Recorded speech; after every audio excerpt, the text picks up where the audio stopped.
is Jarnay. I go by Lola. I prefer to be called Lola. Today I want to try something new. It's called Mindset Mondays. Mindset because it's a lot of stuff that we deal with as individuals that we can't necessarily come out of, or we don't have the tools to get out of that situation, or for individuals that's just trying to be a better person. Mindset Mondays.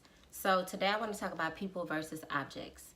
I've been going through life coaching for a month now, and I love it. I love it. I'm not gonna lie. I love it. I love the tools that I'm given based on what I need, in the moment, to get through whatever I need to get through, or to basically shift my mind into a more positive light. People versus objects. So most cases, when we build relationships, we build those relationships on our needs, what we want. And so that way of thinking isn't wrong, but you automatically put that person and see that person as an object versus a person. So you're looking at what you want, what you need out of this person, or what can this person bring to you, give to you. And I think that's where a lot of us fail as individuals. Instead of seeing that person for who they are, who they tell you they are, we kind of put them in a box of what we want them to be, and not necessarily who they are. People, when you see a person for a person, you take the flaws and all, not necessarily say you deal with a lot of stuff that comes with it, because you don't have to. You deal with things according to what your barrier and your breaking point is, as well as what your boundaries are. Objects, when you look at that person as an object, it can mess up everything. It can mess up everything. I know firsthand, I'm just realizing as of today, over the last week really, today it really hit home that a lot of my relationships, whether it's my parents, my friends, guys, any type of relationship that you can actually feel a bond through, most of the ones that matter, I've been looking at them as objects instead of people. Objects in the sense of, well, you owe me this, so I deserve to be. When you're in the I deserve to be box per se, you're looking at that person as an object and not a person.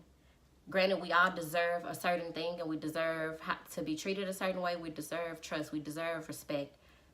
But if we see those people or that person as an object only, we have no room to grow. The bottom line is growth in any type of relationship, any type of connection, will be the deterrent in how your life is. It's a measurement of how your life is going.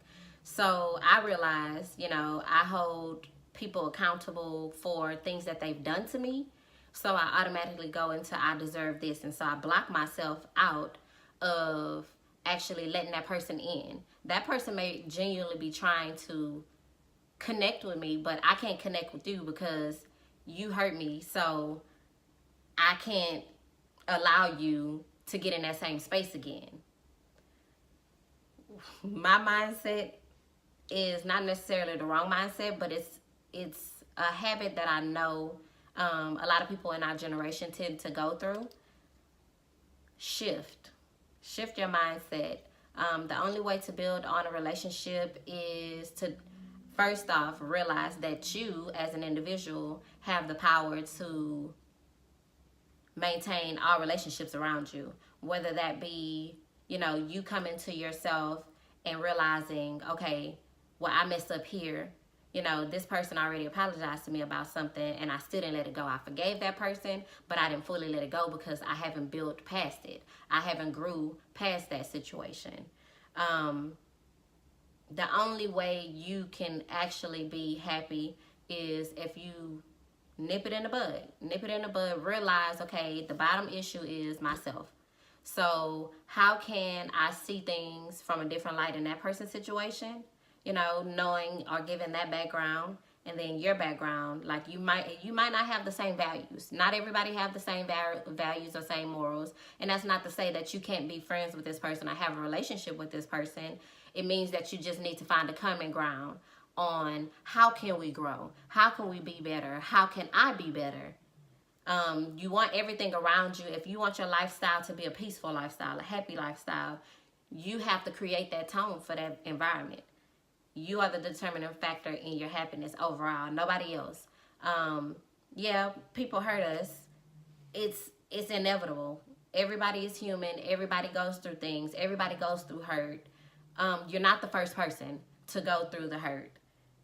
The bottom issue is, what are you going to do about it? What can you do about it? How can you change your environment? What things can you do to change your environment and for you to be better, live a better life, live a peaceful life, live a stress-free life? You have to create that environment. If you create an environment of a lot of negativity or a lot of gossip, of course you're going to become that, or you're going to not necessarily become it. You're going to instill that in you to where you're self-consciously doing those things, and that's not to say that you want to be a negative person, but just because it's around you, it becomes a part of your mental. So I challenge you to change your environment to what you want it to be. Change you to what you want people to see you as and what you want your environment to be. I guarantee the shift will be something magnificent. I'm working on myself. I'm not perfect. I'm working on myself. I'm working on my relationships. And for me, a part of that start was apologizing to people that I know I was holding grudges to. Whether it's text message, voice, face-to-face, an apology, and it's an apology if you know where your heart is. That's all I got today for Mind Shift or Mindset Mondays. Anything that I get, any information that I get, or any tools that I have, I don't mind sharing them. So that's what today was about. I will see you guys next Monday. Tune in for the jewels.